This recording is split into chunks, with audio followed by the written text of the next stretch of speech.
The stale air in Lena's small, sparsely furnished apartment hung heavy, broken only by the persistent, low hum of the ancient refrigerator in the kitchenette. Sunlight, a grudging guest, seeped through the single window, illuminating dust motes dancing in the stillness. Lena moved through her evening routine with the practiced economy of someone for whom every gesture was a quiet concession to efficiency.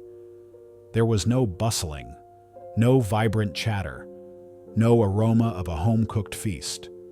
Just the soft clinking of cutlery against a plain ceramic bowl as she ate her solitary dinner, usually a simple salad or a microwave meal, devoid of fanfare or companionship.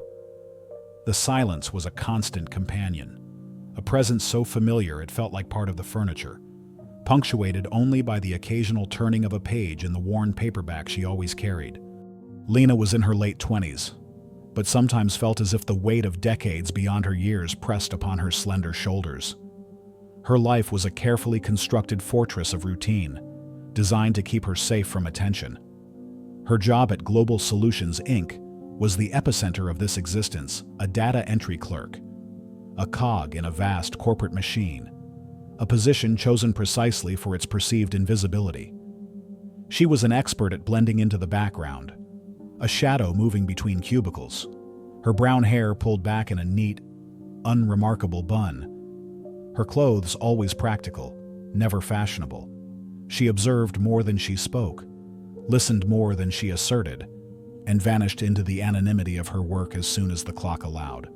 Her apartment reflected this deliberate simplicity. A twin bed against one wall, a small round table with two chairs though only one was ever used, and a single bookshelf overflowing with books in languages few in her current world would recognize. Philosophy, obscure poetry, ancient folk tales, all carefully preserved, each a portal to a world far removed from the mundane reality of spreadsheets and deadlines. This humble dwelling was a stark contrast to the life she might have led, a life steeped in ancient knowledge and international connections, a truth she guarded fiercely. At Global Solutions, Inc., Lena was known, if at all, as the quiet one, or the data entry girl. Her boss, Mr. Thompson, a perpetually flustered middle manager with an inflated sense of self-importance and a penchant for buzzwords, barely registered her existence beyond her consistent, albeit unremarkable, output. He valued flash and outward confidence, traits Lena deliberately eschewed. She didn't seek recognition, nor did she crave the spotlight. Her sole purpose was to earn enough to cover the mounting medical bills for her ailing grandmother, who lived in a care facility across town. Her grandmother, a woman of profound wisdom and a past shrouded in mystery, was the only remaining link to Lena's true heritage, the wellspring of her extraordinary, yet hidden talents. The office hummed with the usual late-afternoon frenzy.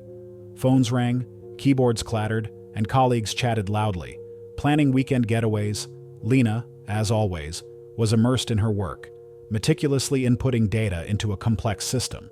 She was precise, efficient, and, to the casual observer, utterly ordinary. Suddenly, a frustrated groan broke through the office din. It was Ben, a new intern, barely out of college. His face flushed with panic. He was hunched over his computer, staring at a spreadsheet with wide, desperate eyes. Ben was earnest, but still finding his footing in the high-pressure environment of Global Solutions. A condescending voice cut through the air. Struggling, Ben, maybe this complex data entry is too much for your fresh-out-of-college brain, sneered Mark, a smarmy colleague who thrived on belittling others, his perfectly gelled hair gleaming under the fluorescent lights. Mark adjusted his designer tie, a smirk plastered across his face, clearly enjoying Ben's distress. Deadline in 15, kid. Hope you like staying late. Ben's shoulders slumped. He looked up at Mark, then glanced around, his gaze pleading for help, but most colleagues averted their eyes, unwilling to get involved or too busy with their own tasks. Lena, from her cubicle, watched the scene unfold. She saw Ben's genuine distress, the flicker of fear in his eyes. Her own experience of being underestimated, of feeling helpless, resonated deeply within her. Her first instinct, as always, was to shrink back, to remain unseen. Drawing attention to herself always led to complications she preferred to avoid. But the unfairness of Mark's cruelty, the sheer vulnerability of Ben, pricked at something inside her, a quiet but firm sense of justice. Without a word, Lena rose from her chair. Her movements were so subtle, so fluid, that Mark didn't even notice her approach. She simply glided past him and paused briefly behind Ben's desk. Her eyes, usually downcast, quickly scanned the rows and columns of his spreadsheet. Her mind, a whirlwind of logic and patterns, instantly identified the problem, a crucial error in a nested formula, causing all subsequent calculations to be incorrect. It was a simple fix for someone with her analytical prowess, but a daunting wall for a struggling intern. "Your lookup range," Lena murmured softly, her voice barely a whisper, yet clear enough for Ben to hear. Her finger, small and slender, hovered momentarily over a specific cell on the screen. "It should be an absolute reference. Add $signs before the column and row." Ben, startled, looked up, his eyes wide with confusion. What? Lena didn't repeat herself. She merely nodded slightly towards the formula bar. Then, with the same effortless grace, she moved away, melting back into the backdrop of the office before Mark could even register her presence. She offered no explanation, no grand gesture, no demand for credit. It was a purely altruistic act, done out of a quiet empathy. Ben stared at the screen, then at the empty space where Lena had been. He quickly navigated to the cell, typed in the $signs, and pressed enter. The spreadsheet recalculated instantly, all the red error flags disappearing, replaced by perfect, aligned numbers. A wave of immense relief washed over him. He looked up, a bewildered but grateful smile spreading across his face. He knew, instinctively, that the quiet girl had just saved him. Mark, too busy gloating, hadn't seen a thing. Only Ben and, unbeknownst to Lena, Mr. Chen, the elderly janitor who was meticulously mopping the floor in the corner, noticed the brief, silent exchange. Mr. Chen paused his work, his gaze following Lena as she returned to her desk, a knowing, almost proud glint in his weathered eyes. He resumed mopping, but a flicker of a smile played on his lips. Later that afternoon, during a brief coffee break, Lena found herself humming a complex, haunting melody. It wasn't a popular song, but an ancient lullaby from a remote Eastern European village, a tune her grandmother had sung to her as a child. Her voice was low, almost inaudible, a private moment of comfort amidst the sterile office environment. No one paid any mind, absorbed in their conversations about weekend plans or the latest office gossip. Except for Mr. Chen. As he passed her, emptying a nearby wastebasket, he paused. His eyes, usually half closed, opened slightly. A flicker of surprise in their depths. He recognized the melody, a forgotten echo from his own distant past. He met Lena's eyes for a fleeting second, a shared, silent recognition passing between them, before he continued his work, his pace now a little slower, his mind lost in memory. Lena often spent her lunch breaks poring over a worn notebook, not the kind used for work, but a personal one with a leather cover. In it, she habitually scribbled intricate, almost calligraphic symbols. They looked like complex patterns, geometric designs, but for someone trained to recognize them, they were characters from various ancient and modern scripts: Aramaic, Classical Chinese, Old Norse, alongside perfectly formed cursive of more common European languages. She practiced her strokes, translated passages from obscure texts, and sometimes even sketched elaborate diagrams of linguistic structures. If anyone approached, she would quickly snap the notebook shut, her movements swift and protective, hiding her secret world. It was a ritual of self-preservation, a way to keep her extraordinary talent, her true passion, hidden from a world that preferred to see her as ordinary. Sometimes, when she stretched or reached for something on her desk, a small, tarnished silver locket would peek from beneath the modest, high-necked blouse she always wore. It was unassuming, old, and bore no obvious markings to the untrained eye. But etched subtly on its surface, almost imperceptibly, were a series of unfamiliar foreign characters, tiny and intricate. They were symbols from an ancient, forgotten language, a language only a select few in the world could decipher. This locket was her most cherished possession, a silent tether to a past she rarely spoke of, a hint of the deep, powerful roots that ran beneath her quiet facade. It was a subtle seed of mystery, a whisper of a life more complex and extraordinary than anyone at Global Solutions, Inc. could ever imagine. The quiet before the storm. The stage was set for a dramatic awakening, one that would force Lena out of the shadows and into a spotlight she never sought, but was destined to inhabit. The days that followed felt like a slow, inexorable tightening of a coil around Lena. The relief from having helped Ben was fleeting, quickly overshadowed by the chilling effect of Mark's sneering comments. The incident with the spreadsheet, though resolved, left a bitter aftertaste. It served as a stark reminder of her precarious position, the constant underestimation she faced, and the subtle, yet pervasive, disdain from colleagues like Mark, who equated quietness with incompetence. Lena tried to immerse herself deeper in her data entry, hoping to disappear further into the background. But the hum of the office now felt less like white noise and more like a low, mocking whisper. Her primary concern, her ailing grandmother, became an increasingly heavy weight on her mind. The care facility required regular payments, and her meager salary, just enough to cover the essentials, was barely keeping pace with the rising cost of her grandmother's specialized medical treatments. Each invoice that arrived in the mail was a punch to the gut, a stark reminder of her financial vulnerability and the very real consequences of her perceived mediocrity at work. The impending performance review with Mr. Thompson loomed like a storm cloud. He had scheduled it for a particularly busy Tuesday morning, right after the crucial quarterly financial reports were due. Lena knew these reviews were often more about appearances than actual performance. Mr. Thompson, a man who thrived on perceived authority and flash, had always dismissed her as a basic task employee.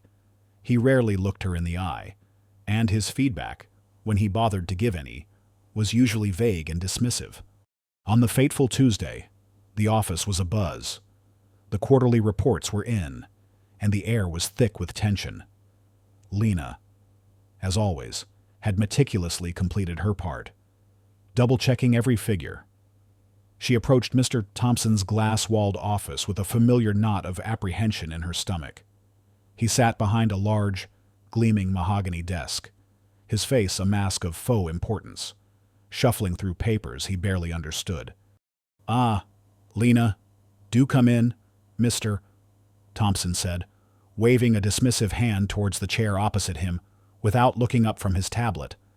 He cleared his throat, adjusting his tie, and finally met her gaze with an insincere smile.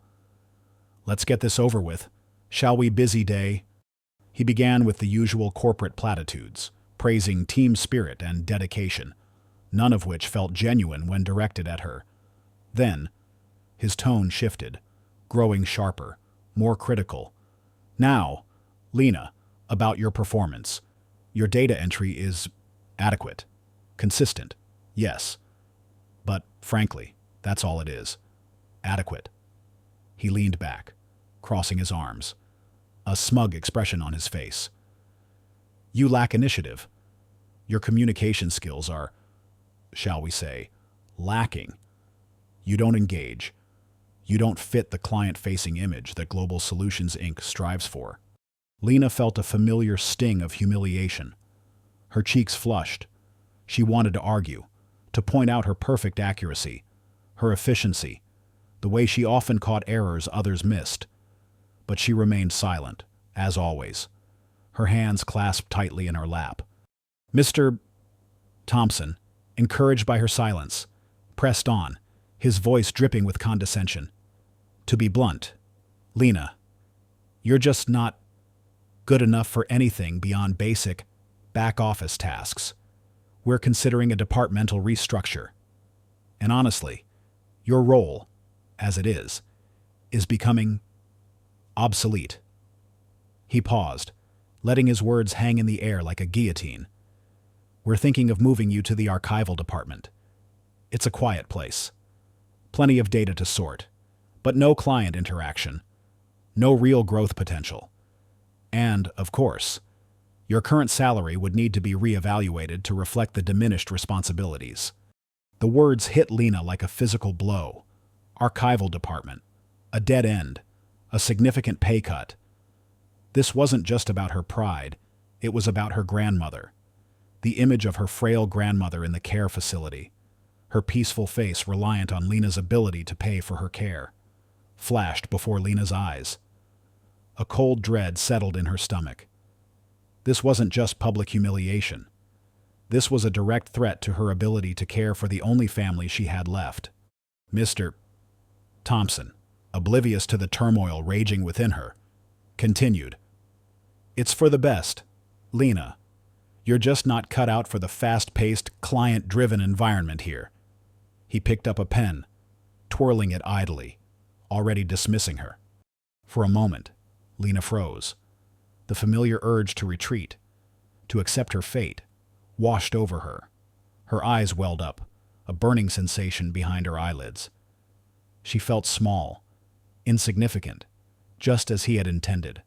But then, as her gaze drifted towards the small, tarnished silver locket peeking from beneath her blouse, the one with the ancient, forgotten characters etched on its surface, a different emotion began to stir. A quiet, burning anger, unfamiliar yet potent, began to ignite within her. Her grandmother's face, clear and strong in her mind, urged her on. Lena, her grandmother had always said, her voice soft but firm. Your talents are a gift. Never let anyone diminish them, or you. Your silence is your strength, but sometimes you must choose to speak. In that instant, the humiliation transformed into a fierce determination. She realized that her passive acceptance, her deliberate invisibility, had not protected her. It had only made her more vulnerable, an easy target for men like Mr. Thompson. Her quiet nature had been mistaken for weakness, her humility for a lack of ambition. The choice was stark with her in the archival department, barely scraping by, risking her grandmother's care, or rise up. No more. Her silence would no longer be mistaken for weakness. Lena's hands, which had been clasped tightly, slowly unclenched, her shoulders, which had slumped, subtly straightened, her gaze, which had been fixed on her lap, slowly lifted to meet Mr. Thompson's eyes. The tears that had threatened to fall vanished, replaced by a cold, unwavering resolve. The faint tremor in her voice disappeared, replaced by a quiet strength. This wasn't just about her job. It was about reclaiming her dignity, protecting her grandmother, and honoring the legacy of the remarkable woman who had taught her 7 languages before she could even tie her shoes. The incident in Mr. Thompson's office, though private, would soon echo through the entire company. Unbeknownst to them, the doors to Mr.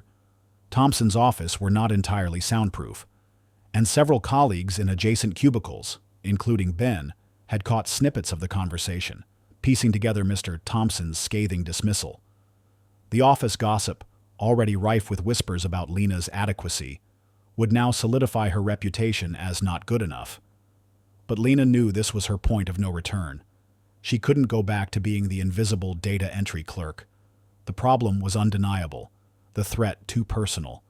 The time for hiding was over. The catalyst had struck, and Lena, the quiet polyglot prodigy, was ready to change everything. The air in the Global Solutions Inc. office crackled with an unusual tension. The morning of the crucial international client meeting with Ether Global had arrived, bringing with it a palpable sense of anxiety that even the usually unflappable Mr. Thompson couldn't mask. Rumors had been swirling since Lena's performance review, solidifying her status as the office's not-good-enough employee. Her quiet demeanor was now seen by many as further proof of her alleged shortcomings, reinforcing Mr. Thompson's dismissive narrative. Lena, however, felt a strange calm. The humiliation had stripped away her fear of being seen. Now, she was ready to act. The boardroom, usually a bastion of hushed power, was a hive of frantic activity. Interpreters, hired at great expense, nervously shuffled their notes. PowerPoint presentations flickered across the large screen, ready for the pitch. Mr. Thompson, his brow furrowed with stress, barked orders at his team, most of whom looked as unprepared as he felt. He had personally overseen the arrangements, determined to prove his worth, even as he internally fretted over the impending arrival of Ether Global's lead negotiator, Dr. Klaus Schmidt. Dr. Schmidt was a legendary figure in the industry, known for his uncompromising standards and his unexpected linguistic shifts during negotiations, a tactic designed to test the mettle of his counterparts. "Remember, team," Mr. Thompson announced, his voice tight. "Dr. Schmidt is known for his unconventional methods. Be prepared for anything, and for heaven's sake, double-check those translations." He cast a quick, dismissive glance at Lena, who was quietly setting up refreshments in the corner, a task he had assigned to keep her away from anything important. Suddenly, the heavy boardroom doors swung open. Dr. Schmidt strode in, a tall, imposing figure with an air of quiet authority. He was flanked by his multilingual team, their faces inscrutable. Dr. Schmidt did not offer a handshake. Instead, he immediately launched into a rapid-fire greeting in fluent German, his words sharp and precise. Global Solutions lead interpreter, a young woman named Sarah, who prided herself on her German fluency, immediately began to translate. "Good morning, Dr. Schmidt. We are delighted to—" But Dr. Schmidt cut her off mid-sentence, switching abruptly to Mandarin. His voice, though polite, carried an undertone of impatience. "我们非常重视此次合作，希望今天的讨论富有成效." "We highly value this collaboration and hope today's discussion will be fruitful." Sarah faltered, her face paling.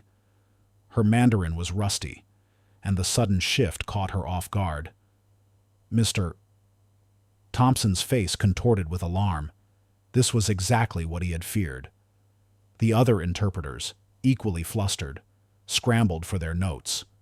The initial pleasantries quickly devolved into a chaotic exchange. Dr. Schmidt, seemingly enjoying the disarray, continued to switch between languages, German, Mandarin, then unexpectedly, Russian. "Наши ожидания высоки, и мы ценим точность и ясность в каждом аспекте нашего будущего партнерства." "Our expectations are high, and we value precision and clarity in every aspect of our future partnership." The Global Solutions team struggled, their translations becoming increasingly garbled. Misinterpretations piled up. A crucial point regarding intellectual property rights, initially expressed in German, was badly translated into English by Sarah, significantly undermining Global Solutions' position without them even realizing it. Mr. Thompson, sweating visibly, tried to interject, to regain control, but the linguistic barrier was a wall. He looked desperately at his team, then his gaze, by sheer accident, landed on Lena, still in the corner, calmly refilling the water carafe. Lena, who had been observing the entire debacle with a quiet, analytical eye, knew exactly what was happening. She heard the crucial mistranslation, the subtle but significant distortion of the German phrase that could cost Global Solutions millions. Her grandmother's words echoed in her mind. "Language is power. Lena, use it wisely, not just to understand, but to be understood precisely." The instinct to remain hidden warred with her innate sense of integrity and a fierce desire to protect the company that, despite everything, was her livelihood. The silent vow she had made in Mr. Thompson's office resonated. No more. As Sarah struggled to correct her German translation, adding more confusion to the already tense atmosphere, Lena took a deep breath. It wasn't a conscious decision to show off, but a forced unveiling, an act of sheer necessity. She couldn't let the company, and by extension her grandmother's care, suffer due to incompetence and miscommunication. Quietly, almost imperceptibly, Lena spoke. Her voice, usually soft, projected just enough to be heard over the nervous murmurs. In flawless, precise German, she corrected Sarah's mistranslation. Verzeihen Sie, Dr. Schmidt, die korrekte Formulierung bezüglich der geistigen Eigentumsrechte ist, dass die Lizenzierung nicht exklusiv ist, sondern für die Dauer des Projekts co-exklusiv.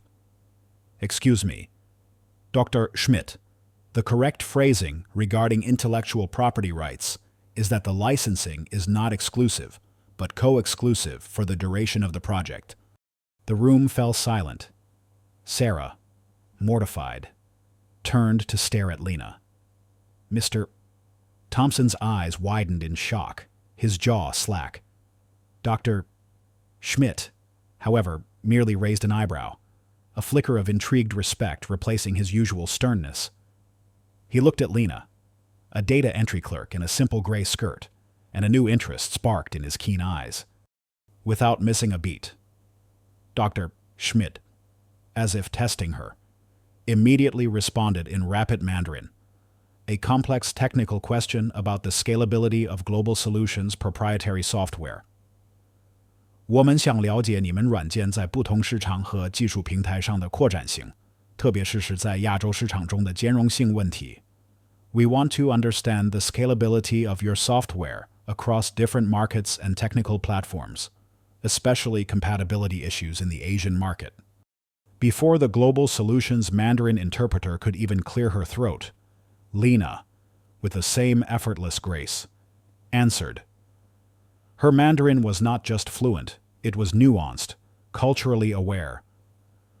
我们的架构是模块化的，支持本地化部署和 API 继承。对于亚洲市场，我们已与多个云提供商建立了战略伙伴关系，确保无缝兼容性。Our architecture is modular, supporting localized deployment and API integration. For the Asian market, we have strategic partnerships with multiple cloud providers to ensure seamless compatibility. A low gasp rippled through the room. Ben, the intern, who was diligently taking notes in the corner, looked up at Lena, his eyes wide with a mixture of confusion and profound admiration. He knew Lena had saved him before, but this was on another level. Dr. Schmidt leaned forward slightly, a genuine smile playing on his lips, a rare sight. He had encountered many polyglots, but few with such a natural, precise command of multiple languages, especially in a business context. Then, Dr. Schmidt unexpectedly switched to Russian, asking a subtle legal question about contractual obligations. Что касается наших обязательств, мы хотим подтвердить, что все аспекты сотрудничества будут регулироваться международным правом, а не исключительно внутренними законами вашей юрисдикции. Regarding our obligations, we want to confirm that all aspects of the cooperation will be governed by international law, not exclusively by the internal laws of your jurisdiction. The Global Solutions Russian interpreter, a seasoned veteran, visibly flinched. It was a loaded question, designed to catch them off guard. But Lena, with the same quiet confidence, clarified the nuances in flawless Russian. Да, доктор Шмидт, наше предложение полностью соответствует международному коммерческому праву, и мы готовы внести изменения для обеспечения полного соответствия. Yes, Dr. Schmidt. Our proposal fully complies with international commercial law, and we are prepared to make amendments to ensure full compliance. The meeting paused. Dr. Schmidt, a man who rarely showed emotion, let out a soft chuckle. "Remarkable," he said in English, a new respect in his tone. "I have rarely encountered such comprehensive linguistic skills in one individual, especially from a data entry clerk." His gaze lingered on Lena, a clear challenge in his eyes, but also a hint of deep admiration. He looked at Mr. Thompson, who was now utterly speechless, his face a mosaic of horror and disbelief. Mr. Thompson, jolted back to reality by Dr. Schmidt's praise, immediately tried to dismiss Lena's performance. "Oh, Lena. Yes, she's very good with languages. She must have studied some phrases in her spare time. You know, for personal interest. We weren't aware of the full extent of her hobbies." His voice was forced, his smile brittle, clearly trying to downplay her incredible display and regain control of the narrative. He quickly directed the conversation back to the prepared presentation, attempting to steer the focus away from Lena.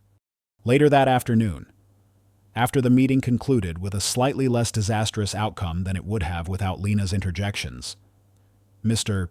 Thompson, still reeling from the shock and desperate to reassert his authority, headed straight to the HR director's office. Ms. Davies, a rigid woman with a penchant for strict corporate protocols, listened impassively as Mr. Thompson subtly spun a narrative about Lena's unconventional methods. Lena's sudden interjections were disruptive. "Ms. Davies," Mr. Thompson said, trying to maintain an air of professional concern. "While her intentions may have been good, such an unsanctioned display can be misleading. It gives the impression of a rogue employee. It could even be seen as an attempt to undermine established protocols. Her talents are a bit out of place in her current role.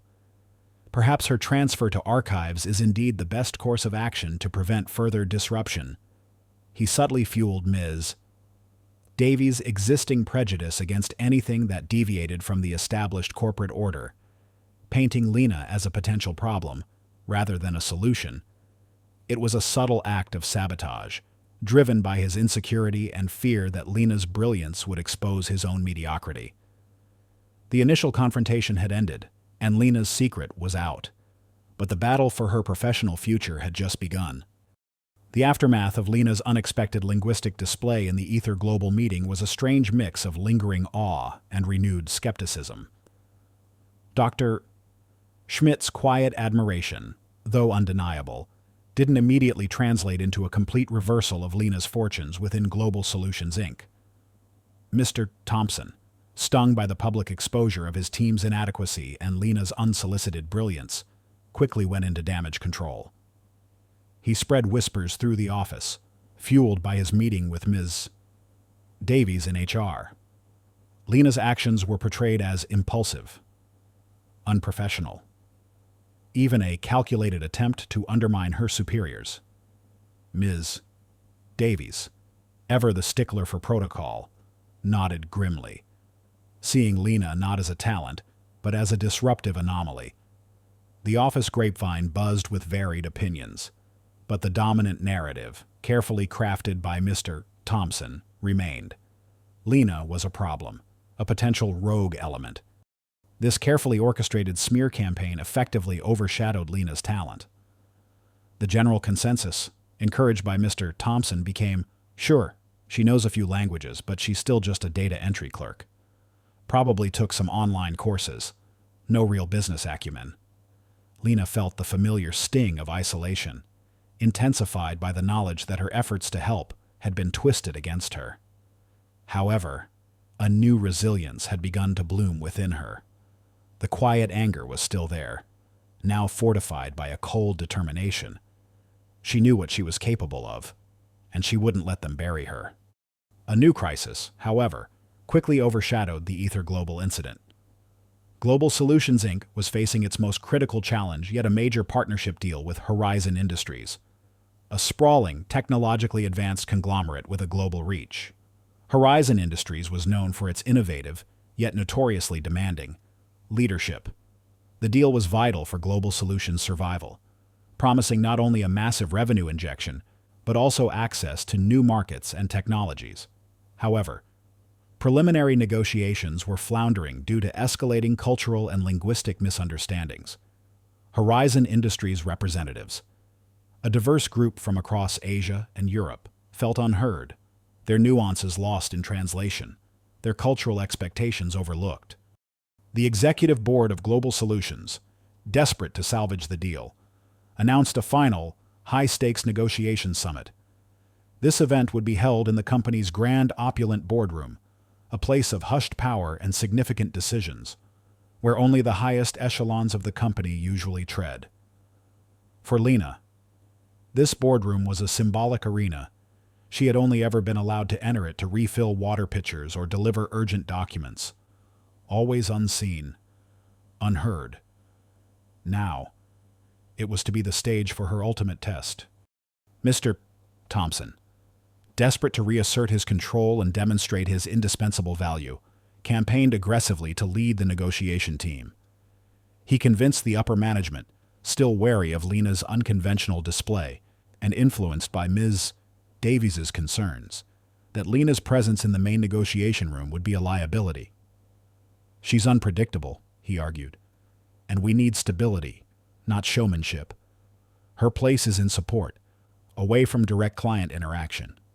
Thus, Lena was deliberately excluded from the core team, assigned to trivial support staff duties, like managing logistical details outside the boardroom. It was a calculated move to sideline her, to prevent her from once again outshining him, and perhaps to let her fail silently. Despite this deliberate exclusion, Lena refused to be discouraged. She quietly continued her meticulous preparations. In her small apartment, late into the night, she pored over Horizon Industries' public filings, their cultural protocols, even their internal communications accessed through her own discrete network.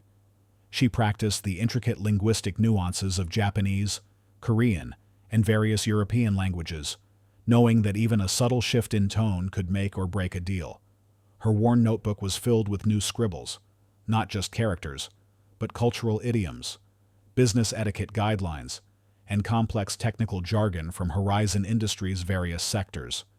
The hero's solitude was palpable.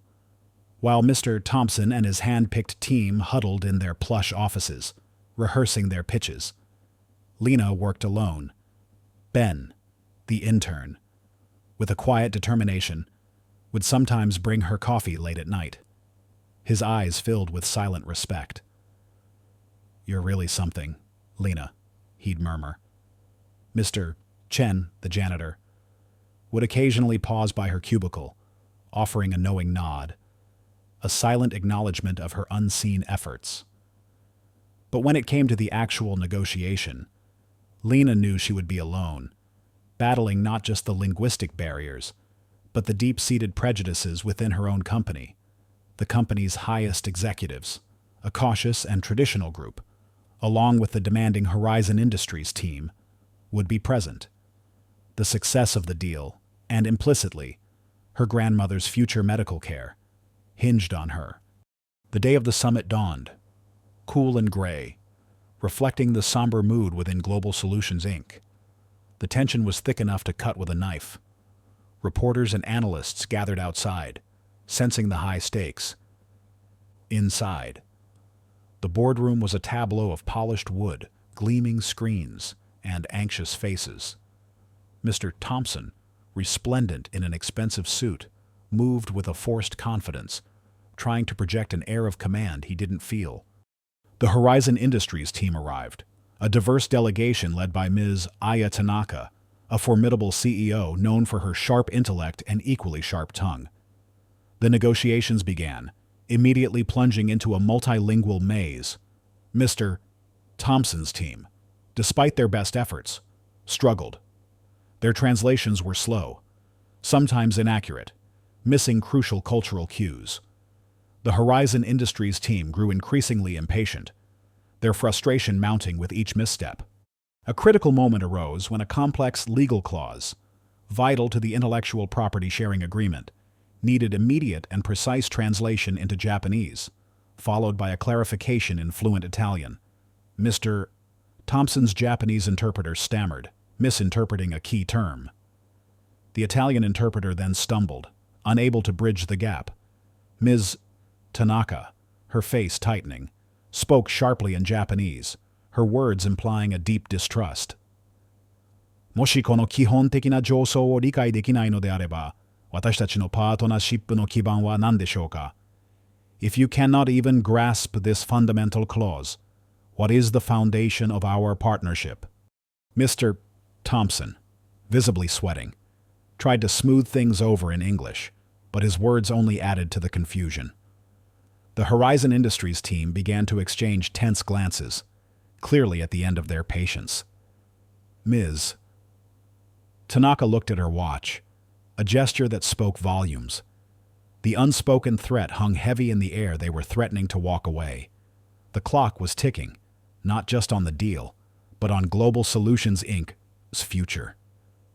The pressure was excruciating, the stakes impossibly high. Lena, watching from her quiet station outside the boardroom, felt the urgency burn within her. The gauntlet had been thrown. The air in the opulent boardroom was thick with tension, heavy with the weight of miscommunication and the looming threat of a colossal deal collapsing. Ms. Aya Tanaka's sharp Japanese query, delivered with chilling precision, hung in the air, unanswered by Global Solutions Inc.'s flustered team. Mr. Thompson, his face a mask of panic, stammered a few inadequate English platitudes, which only seemed to further irk the Horizon Industries delegation. The ticking clock on the large wall display, marking the dwindling seconds of the negotiation session, amplified the sense of impending disaster. Lena, observing from her designated support staff station just outside the main boardroom doors, felt the urgency burn in her chest. Her heart pounded with a rhythm that matched the frantic thumping of her internal resolve. She saw Mr. Thompson's team faltering, their faces a mixture of fear and incompetence. She heard the crucial nuances being missed, the cultural subtleties that were turning a potentially lucrative partnership into a diplomatic disaster. Her grandmother's words echoed in her mind. Precision in language, Lena, is precision in thought.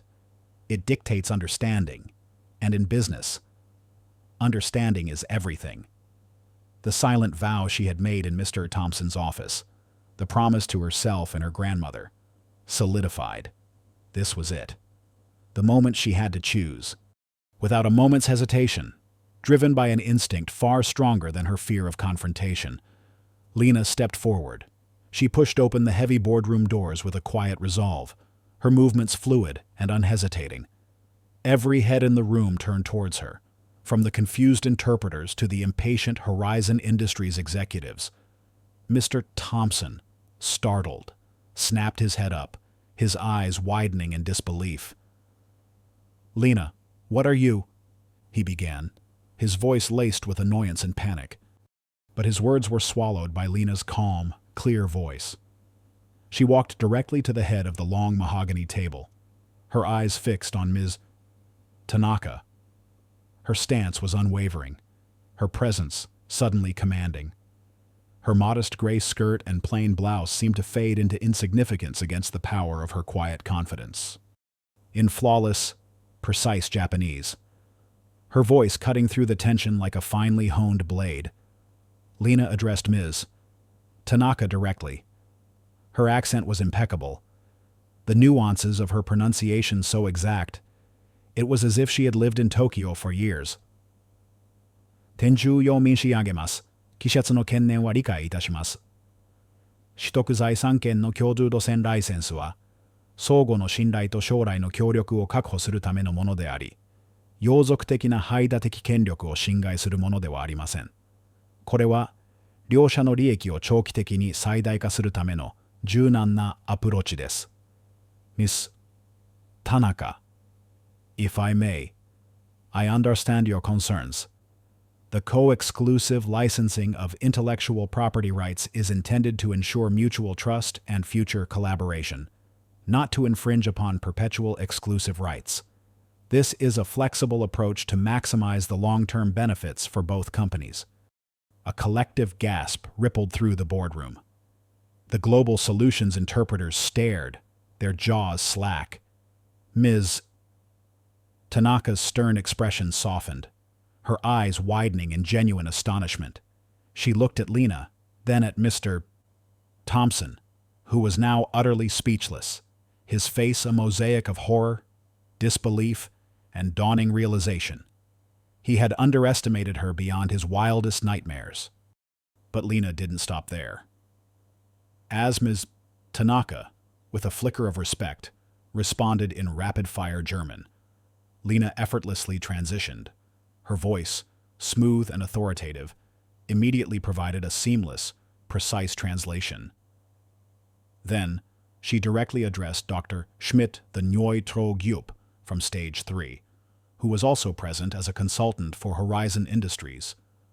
Dr. Schmidt, Lena continued, her German flowing like a native speaker.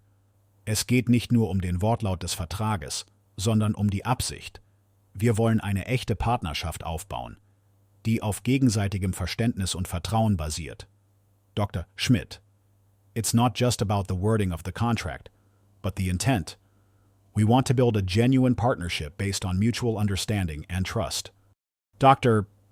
Schmidt, who had been sitting quietly observing the previous chaos, now leaned forward, his usual stern face replaced by an expression of profound shock and recognition. He narrowed his eyes, a flicker of something almost akin to awe in their depths.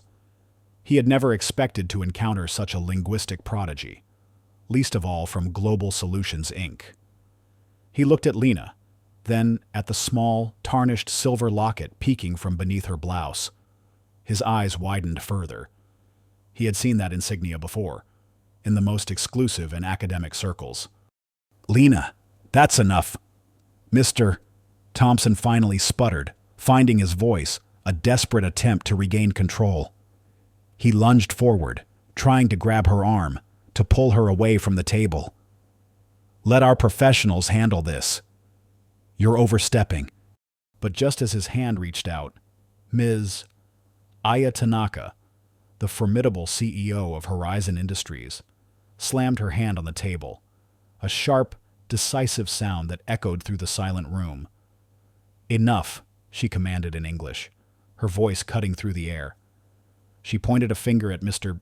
Thompson, her eyes blazing with a newfound authority, clearly exasperated by his ineptitude. Her gaze then swung back to Lena, a rare, genuine smile slowly spreading across her face. Remarkable, Ms. Tanaka repeated, then switched to fluent German, addressing Lena directly, her tone now filled with respect. Your linguistic mastery is unparalleled, but there's something else. Your accent, your vocabulary. It's so specific, so precise, as if you've lived in these cultures, embodied their very essence. The room held its breath. The tension was no longer about the deal. It was about this unexpected, breathtaking revelation. Mr. Thompson, frozen in place, watched as his world crumbled. Ms. Tanaka then pointed to the small, tarnished silver locket, almost hidden against Lena's chest. And that locket. Is that the insignia of the Chamber of Seven Tongues? Are you? The polyglot prodigy. Her voice, though hushed, carried across the room like a thunderclap. The room erupted. Whispers of disbelief turned into gasps of awe. The Chamber of Seven Tongues was a legendary, almost mythical institution, a clandestine academy that trained a select few in the ancient art of linguistics and diplomacy, rumored to produce individuals with unparalleled command of multiple languages, not just fluent speakers, but cultural bridges. The polyglot prodigy, a legend spoken of only in hushed tones in academic circles. Mr. Thompson's face drained of all color, turning ashen, his eyes fixed on the locket, then on Lena, filled with a raw mix of horror, utter defeat, and a sickening understanding. He finally understood the depths of his monumental mistake. He tried to run, to escape the crushing weight of his failure, but his path was subtly blocked by the Global Solutions security team, who, having been alerted by the sudden turn of events, discreetly moved into position. Ben, the intern, watching from the edge of the room, gasped. A hand clapped over his mouth, tears of pride welling in his eyes. Mr. Chen, who had quietly positioned himself by the boardroom door, merely smiled, a knowing glint in his eye. The vindication is complete, not just for Lena's linguistic skill, which was now undeniable, but for her true identity, her previously underestimated potential, and her quiet dignity. Ms. Tanaka, thoroughly impressed, nodded decisively. "The deal is done," she announced in English, then in Japanese, then Mandarin, then Russian, before continuing in fluent French, Italian, and finally, Portuguese. "We have found our true partner, not just in business, but in understanding." She extended her hand to Lena, bypassing Mr. Thompson completely.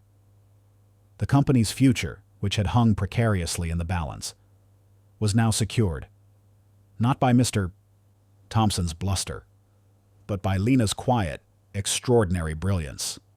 The opulent boardroom, moments ago a crucible of tension and revelation, now hummed with a different kind of energy relief, awe, and a palpable sense of renewed purpose. The Horizon Industries delegation, led by Ms. Aya Tanaka, gathered around Lena, their faces alight with a mixture of professional respect and genuine fascination.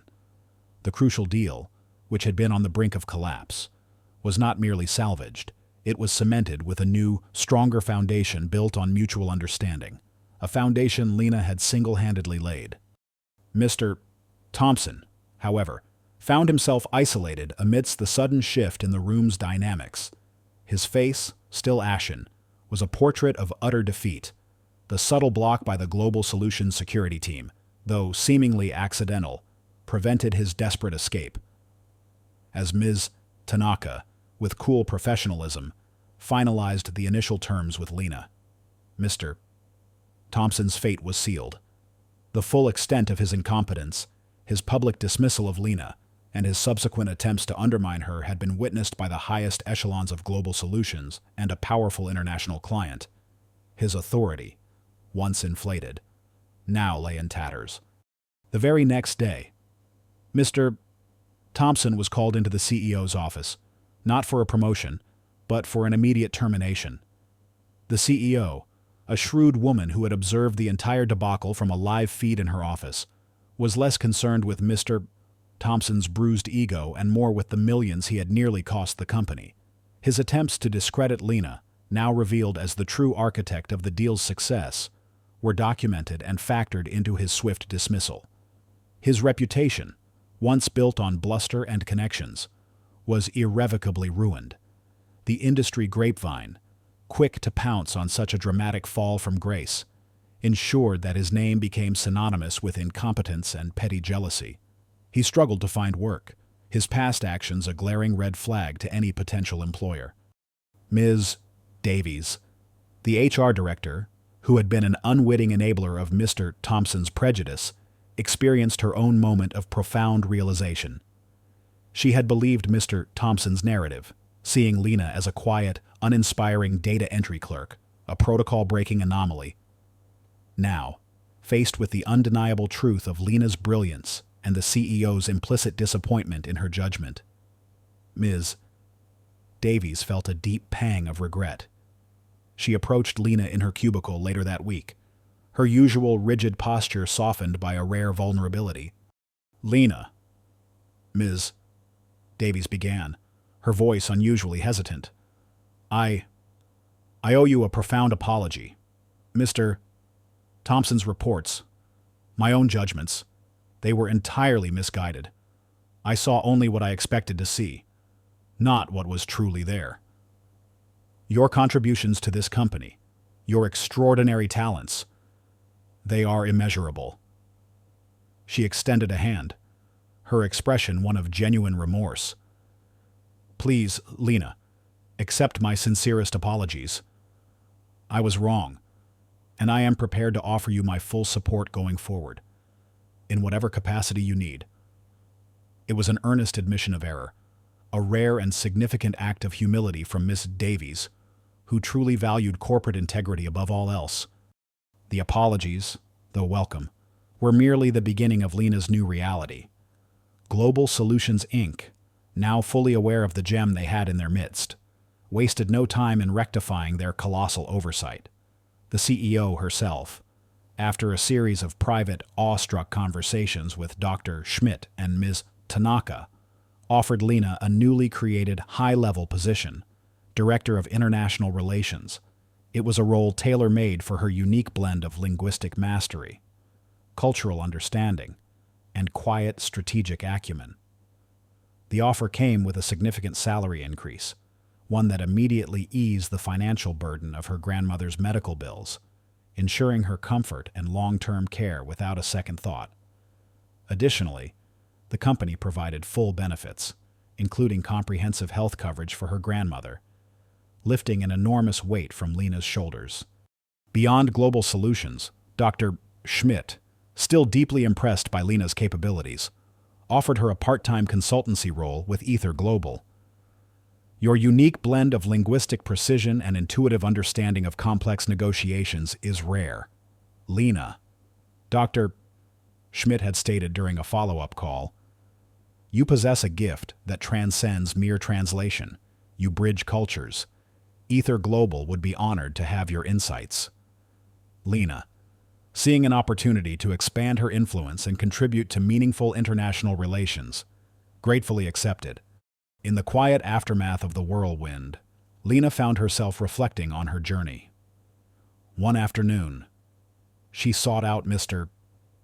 Chen, the elderly janitor, finding him in his usual corner, meticulously cleaning the empty boardroom. The same boardroom where she had, unwillingly yet inevitably, unveiled her true self. Mr. Chen, his face crinkling into a warm smile, offered her a cup of green tea. "It seems the quiet one found her voice, young lady," Mr. Chen said softly, his eyes twinkling. "I always knew there was more to you. Your songs, those intricate scribbles in your notebook, they told a story only few could read." Lena took a sip of her tea, its warmth spreading through her. "My silence was my shield, Mr. Chen," she replied, her voice tinged with a nostalgic sadness. "My languages, my hidden strength. I learned early that too much light can draw the wrong kind of attention. It was safer to be invisible." She looked around the now empty boardroom, the polished table reflecting the soft glow of the afternoon sun. "But sometimes, you have to choose to be seen, even if it's terrifying. My grandmother, her wisdom, and people like you, Mr. Chen, who saw beyond the surface, gave me the courage." Mr. Chen nodded slowly. "The world is full of eyes, Lena, but few truly see. You have a rare gift, not just in your languages, but in your spirit. Never let anyone diminish that." He paused, a gentle smile on his face. "And your grandmother, I hope she is well." "She is thriving, Mr. Chen," Lena replied, a genuine smile gracing her lips. "The best care, all thanks to, well, thanks to all of this." Their conversation flowed, a quiet moment of connection and understanding. It was a shared reflection on the journey, from Lena's enforced solitude to her hard-won vindication. The new calm that settled over Lena's life was not a return to anonymity, but a profound peace born of integrity, self-acceptance, and the clear knowledge of her purpose. She was no longer hiding, but living, fully and powerfully, using her extraordinary talents not just for personal gain, but to build bridges of understanding in a world that desperately needed them. The stage was now set, not for a final act, but for a continuing journey of impact and inspiration.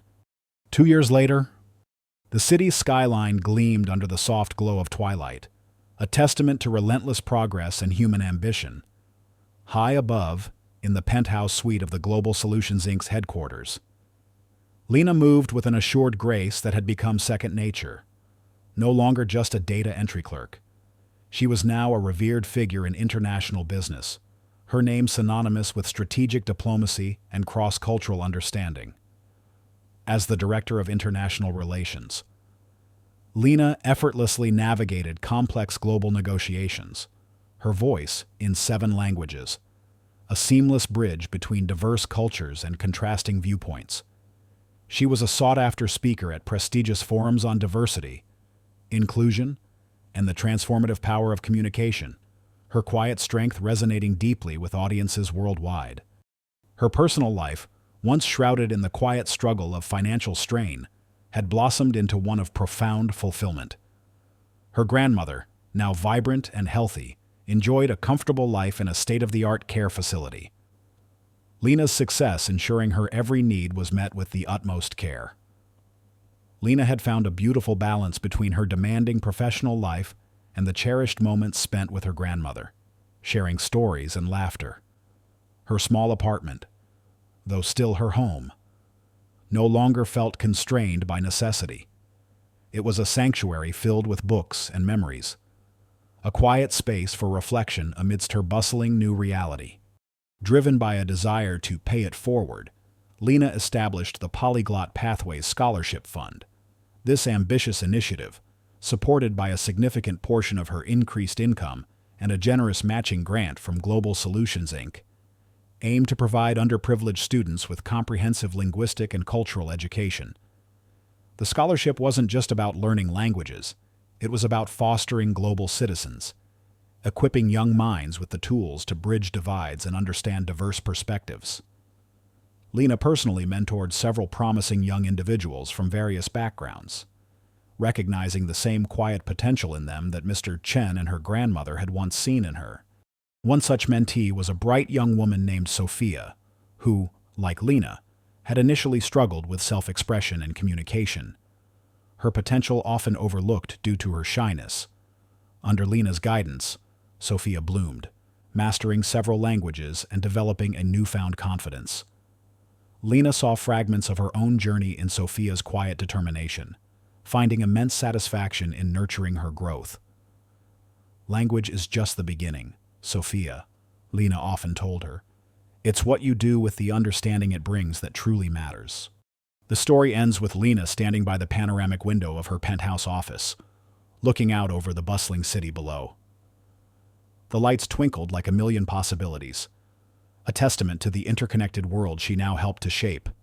In her hand, she held the small, tarnished silver locket. It was no longer a symbol of a hidden past, a secret kept in the shadows. Instead, it was a cherished reminder of her roots, the foundation upon which her extraordinary present had been built. The ancient foreign characters etched on its surface now seemed to glow faintly, reflecting the light of the city. She smiled, a profound, serene smile, knowing that her voice, once dismissed as not good enough, had, in all its languages, truly changed everything not just for her, but for countless others whose paths she had touched, and for the world she now helped to understand. If this story stirred your heart, if it reminds you that courage can alter destinies and that light always finds a path even in the deepest darkness, please leave a comment. Share this story with those who need inspiration. Like, subscribe, and hit the bell to never miss our upcoming stories.